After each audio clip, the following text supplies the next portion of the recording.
We'll be ready for hurricane season.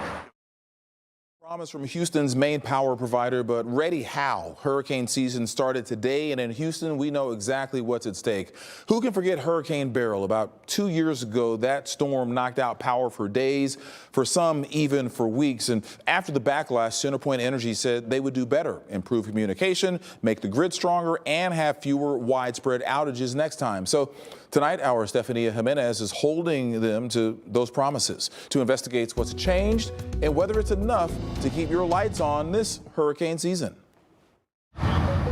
Utility poles, tree trimming, grid switching devices, underground power lines. Those are the four main things CenterPoint Energy has upgraded in the local grid since Hurricane Beryl as part of its Greater Houston Resiliency Initiative.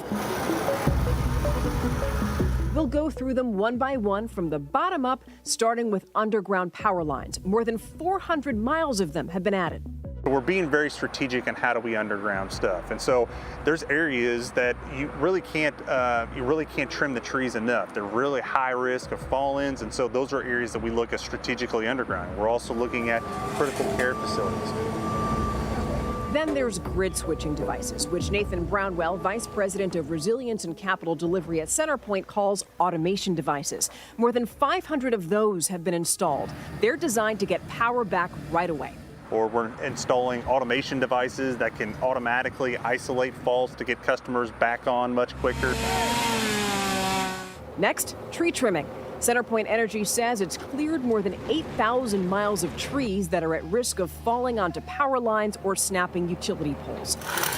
Which finally brings us to those utility poles. You may notice those the most. Chances are you have one in your neighborhood. They hold up power lines, transformers, and other equipment. You said 60,000 of these have already gone up? Yep, so we've installed around almost 60,000 hardened poles. They're not all fiberglass, so in some instances, a larger wood pole is just as good. The fiberglass poles do what traditional wood or steel poles do, but they're stronger.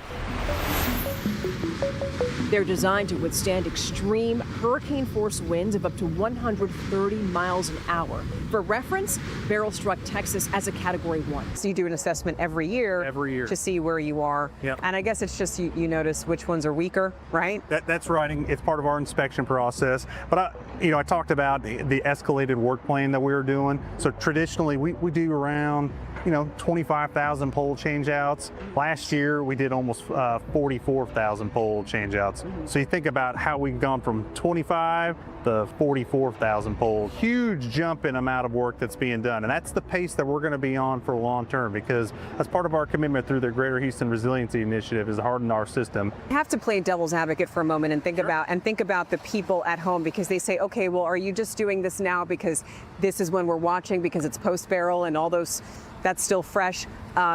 How long is this gonna continue, basically? So our GHRI program is really going to last for a long time, many years. And you think about the pool of poles, we got over 1.2 million poles in the population. And so you think about, we've done over 60,000 to date. It's going to take time to do all of that.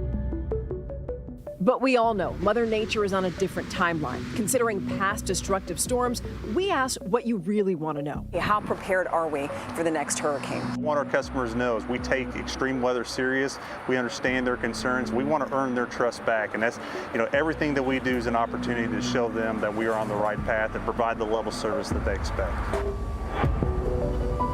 So for now, the question remains, will the new utility poles, grid switching devices, underground power lines, and tree maintenance be enough to truly keep lights on when the next storm hits? You just heard CenterPoint say yes, but this hurricane season, only time will tell.